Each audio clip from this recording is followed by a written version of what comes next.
What's up, people? It's your boy. I'm Christy Don One, and I'm back with another video. Rate, comment, subscribe. No matter if you're new to my channel or you're old to my channel, please hit the notification bell so you'll know when my next live stream or video goes down. Quick, fast update on concerning my channel. Probably not gonna be doing too much Fortnite on this channel, even though it gets mad reviews. I probably won't do Fortnite again on this channel until Saturday. So for all the new people that have been subscribing to my channel due to the Fortnite coverage, I'm probably gonna live stream Fortnite sometime this weekend. So I'm just throwing that out there. Now, with that being said, let's get into today's story, today's topic: fear of the Walking Dead, baby. Now, I'm gonna try to do a lot of things briefly, very fast in this video. We're gonna talk about Fear of the Walking Dead, the past 2 episodes thus far, and we're gonna talk about the season finale of The Walking Dead. I didn't get a chance to do that. Now, Fear of the Walking Dead, thanks for the thumbs up. Fear of the Walking Dead, they're taking the production staff, the writers, the directors, even the actors in some sense. They're taking a totally different scenario with this new season. Now, the past couple of seasons, they have the main story, and then they have these subplot stories. A bunch of them, like 4 or 5, developing the characters, and the characters, each individual character has its own identity, its own story. And this year, they're sort of copying, say, The Walking Dead. I remember The Walking Dead doing this a couple of seasons ago, where they'll have the story. It's the same story. It's a story that doesn't happen like 5 or 6 months ago, and then they'll have that exact same story of what transpired and what took place before all of the stuff went down. Okay, I think I kind of like this. I like this scenario. You don't have to worry about all these different subplots trying to catch up with everything, this, that, and the third. And I like the way they're handling this season. Now, the Clark family, the Clark clan, we all know last year they all got in this flood, and last season it seems like in the flood everybody got put in different places.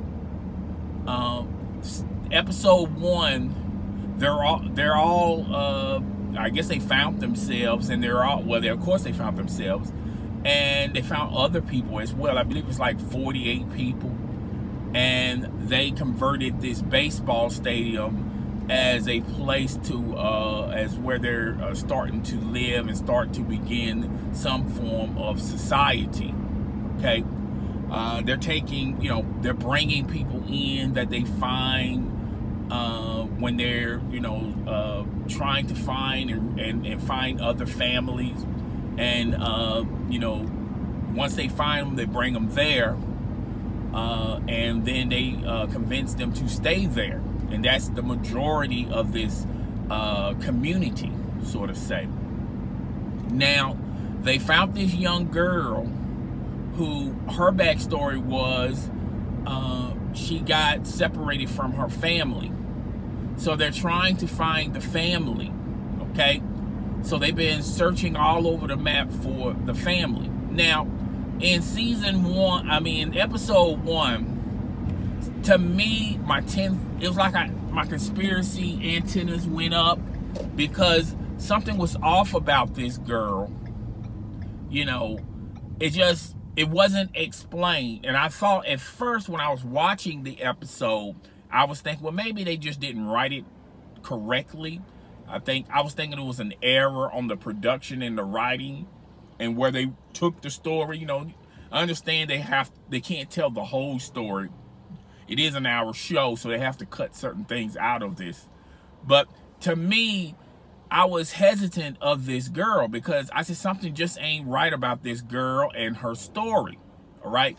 Well, come to find out, I got more clarity in episode 2. They began to start searching for the girl's family, and I noticed certain key things about the 2 episodes about the crops, why the crops were dying. It seems like somebody was poisoning the crops, all right?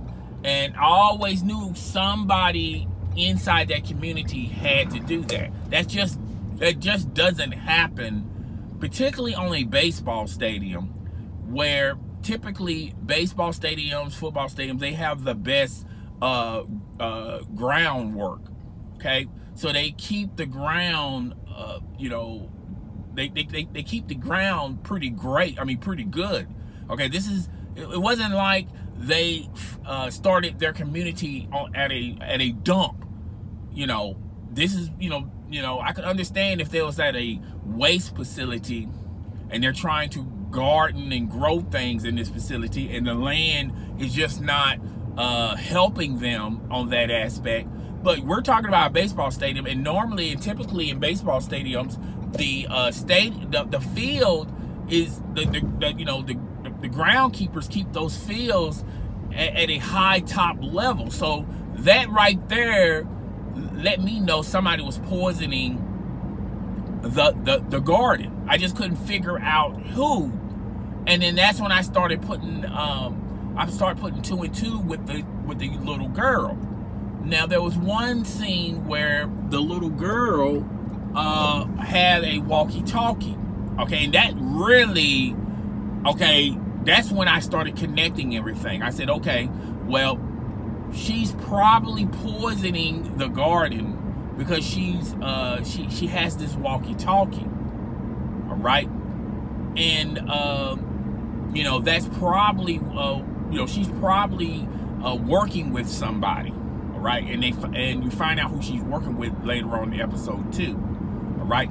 Now, the past couple of episodes, they've been introducing different characters. Now, one character, he's not considered a new character, is Morgan. Morgan is from the original Walking Dead, and the backstory on him was he sort of traveled to Mexico or Los Angeles. He just decided to leave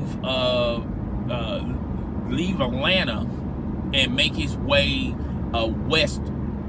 Now, Morgan is a loner. He likes to be by himself. That explains why he left Rick and them, because Morgan is not necessarily a people person. He likes to be alone. Now, he doesn't mind helping when shit gets real, but typically he likes to be by himself. And he tried to establish this in the original Walking Dead by trying to run away from Rick and the clan over there. But somehow, some way, they reconnect, you know, by simply trying to find Morgan, or they just run into Morgan. And Morgan said, enough is enough. I'm just going to travel so far. There's no way in the world I can reconnect with Rick and them. Now, it's sort of, well, it's not sort of, it connects the Fear the Walking Dead universe to the original Walking Dead universe. And then but you had so many people in the comment section, as well as a lot of these blogs, saying that they're two different, these two shows are in 2 different time periods. Fear the Walking Dead was like early in the zombie apocalypse, and Fear the Walking Dead was early. The original Walking Dead was much later, when the disease really took hold.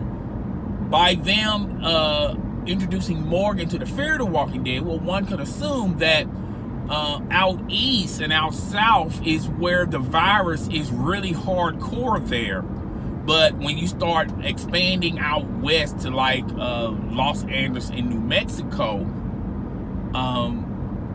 it's not as you know, it's not prevalent there.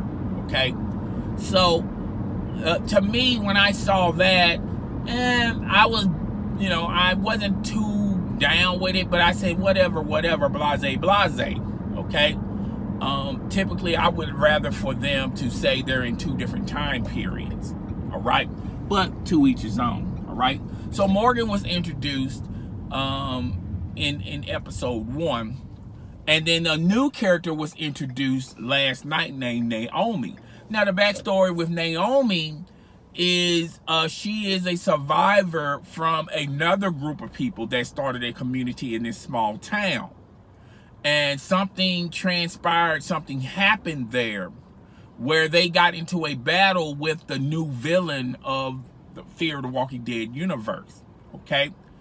And she's basically a the only survivor of this community.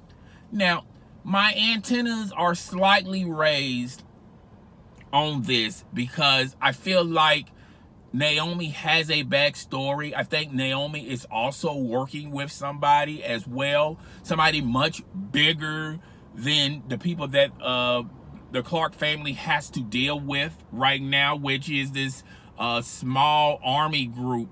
And basically they clear and kill out all, thanks for the other thumbs up. They clear out the other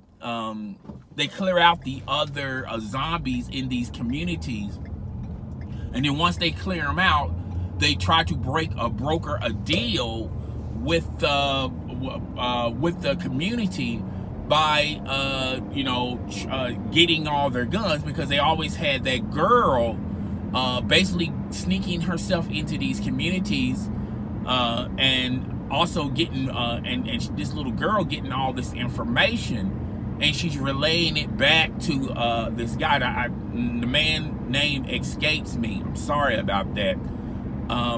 But he meets up with the lady, with the mother of the Clark family, and she's the leader. It's amazing how she becomes the leader so fast, so quick. I just had her name, that done escaped. But anyway, she begins to talk to the main leader of this group. And basically he's telling her how it's going to go down. He's basically saying, look, we know how many guns you got. We know that your crops are poisoned. We know that eventually you're going to have to go out and try to somehow, some way find food. But in order for you to do that, you're going to have to deal with us. So there's a standoff there, and I'm pretty sure it's going to be a battle later on, because you can tell, like I said earlier in this stream, the way how they're writing this season is before and after the battle, the standoff between the Clark family, the Clark clan, that community, and with this small group of thugs that's in front of their gate, and they're not going to allow them to go out and try to get food and things of that nature. Eventually, a fight happened, and clearly the Clark family lost, because there are certain members who somehow, some way trapped Morgan and this female reporter, as well as this gunslinger, this old Western Texas cowboy shit-kicking character. They all somehow, some way are a group, and they're in this SWAT van, and they stopped because there was a girl on the ground, and they was trying to give her aid, but it was just a trap. So that's where they're pretty much ending it there for these past 2 episodes. So we know how this scenario is going to play out. Morgan, the reporter, as well as the cowboy, they're going to team up with the rest of the other members of the Clark clan. Their mother is not there, so one could assume that she is captured by this group. Okay, I don't know. I don't get that. All right, so Yeah, so that's pretty much the essence of what transpired in these 2 episodes. I think Fear the Walking Dead is going to be a good show.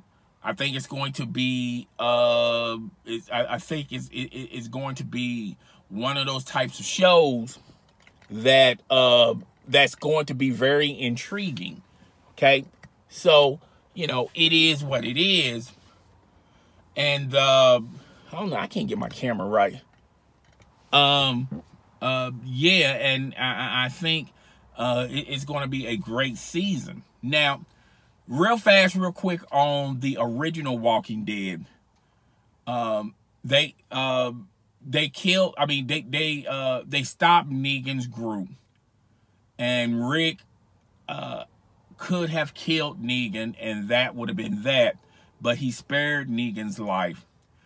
The rest, there are certain members of The Walking Dead that didn't like this decision. And they all group up at the end of that episode. So you can clearly tell those guys, those members are probably going to rebel on Rick and them to kill Negan. So that's pretty much how the scenario is going to play out for The Walking Dead. Okay? But, guys, tell me what you think out there. Rate, comment, subscribe. It's your boy. I'm Chris the Dom 1, and I am Alsha.